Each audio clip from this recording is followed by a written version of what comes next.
What a fantastic goal, a masterclass in pass right. What a cross into a magnificent down the right. Let me tell you something right now, before we get into any of it. This match had an injury, a moment that stopped the stadium, stopped the broadcast, stopped everything, and we will get there.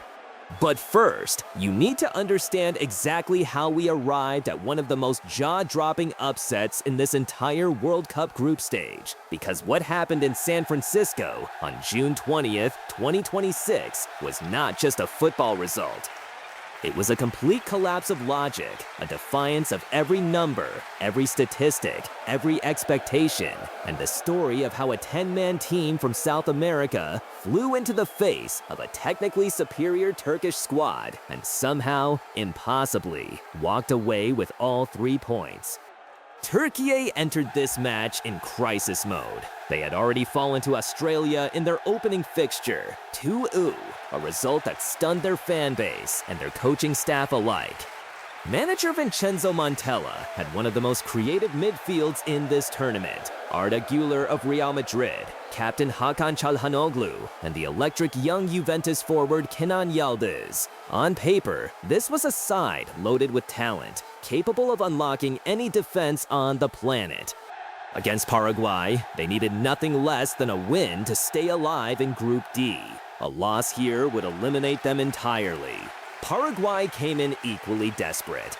They had been humiliated 4-1 by the United States in their opener, a result so brutal it raised serious questions about whether this side even belonged at a World Cup. Coached by Gustavo Alfaro, they were already without injured duo Gustavo Caballero and Ramon Sosa.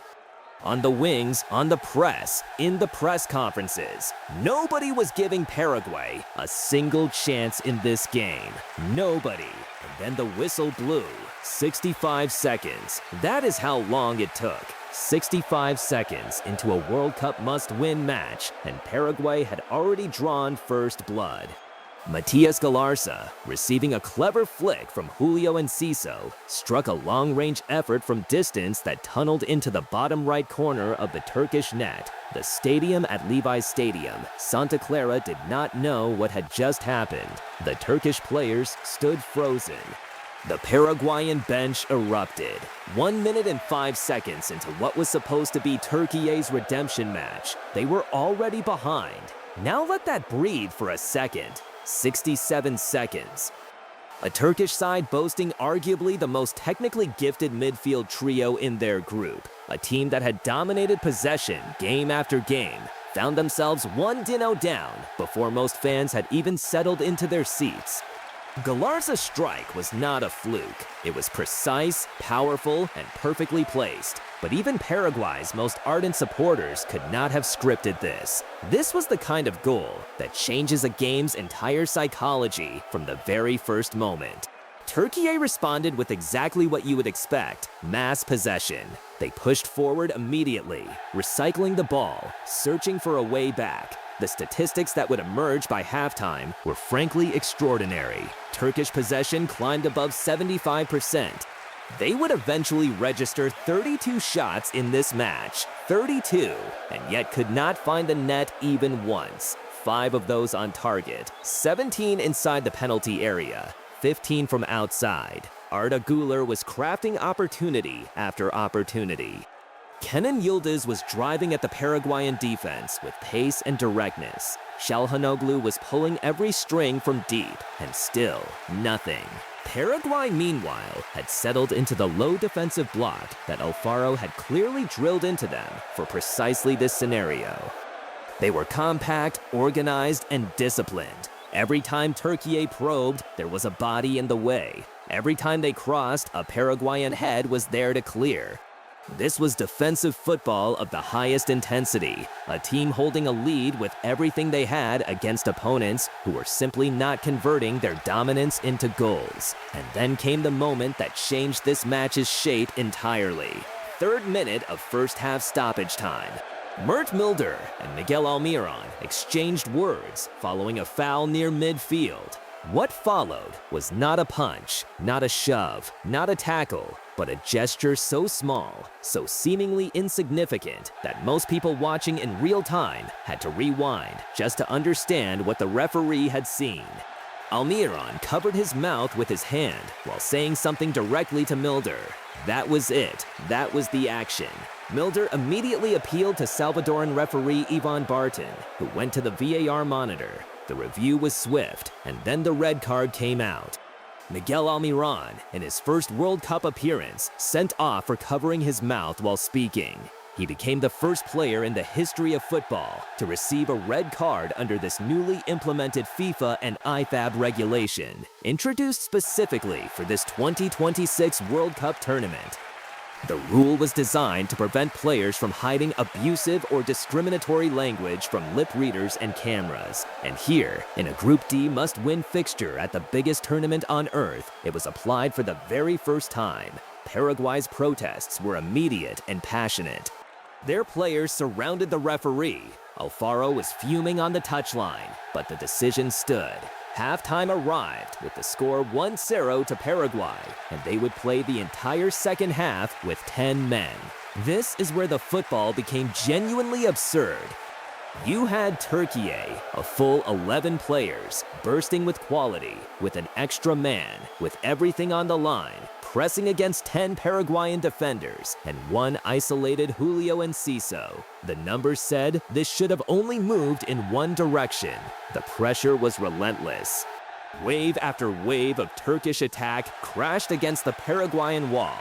Kenan Yildiz struck the side netting from a tight angle 3 minutes after the restart. Enciso himself almost doubled the lead on the break, gliding in from the right before dragging his shot wide of the left post, a moment that made Turkish hearts stop for entirely different reasons. Then an unmarked goal headed straight into the hands of Paraguayan goalkeeper Amas Gill, who was playing the game of his life. Minute by minute, chance by chance, Türkiye kept knocking, kept pushing, kept creating, and Gill kept saving. Paraguay kept blocking, kept throwing bodies in front of shots, kept doing what 10-man sides do when they are fighting for their tournament lives with something worth protecting. The 89th minute arrived. Uzun launched an 18-yard attempt, brilliant strike, perfectly placed, and Gill produced a genuinely extraordinary save to his right. The rebound fell to Gül unmarked from close range. He missed from inside the 6-yard box. The collective groan from the Turkish fans in that stadium could have been heard in Istanbul. Second half stoppage time, last chance, one final moment for Türkiye to keep their World Cup alive. Güler delivered a left-wing center into the area. Merih Demiral rose above his marker. His header was technically clean, perfectly struck, and it drifted inches past the right-hand post. Inches. The full-time whistle followed almost immediately. Final score, Türkiye 0-1 Paraguay.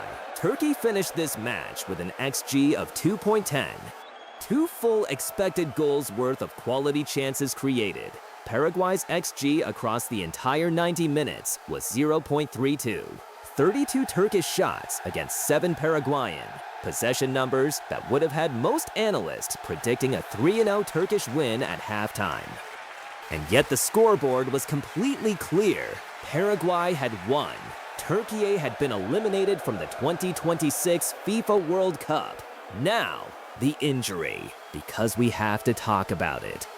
Before this match had even reached the point of Almiron's historic red card, Paraguay's squad had already been carrying wounds. The absence of Ramon Sosa, ruled out with injury before the tournament, had already stripped them of one of their most dangerous wide options.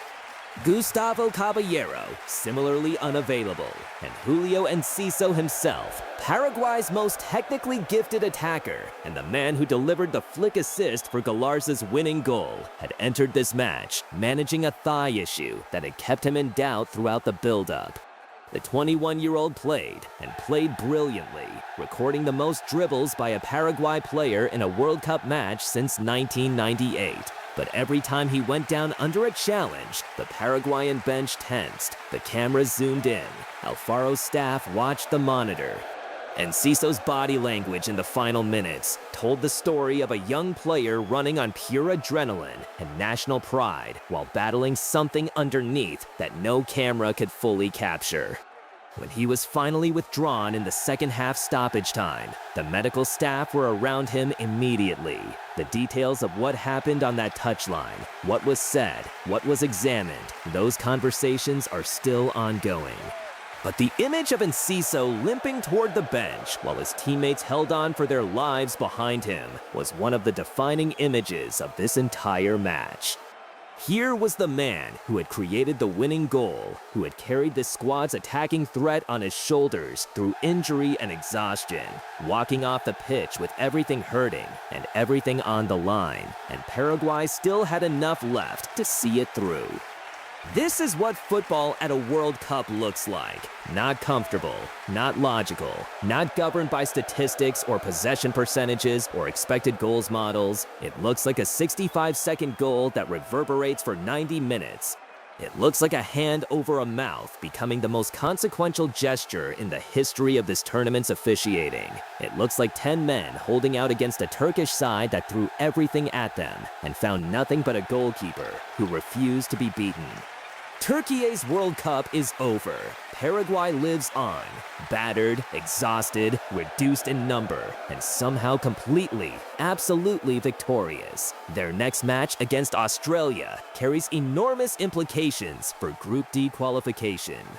But after what they produced here in San Francisco on June 20th, 2026, you would be foolish to bet against them.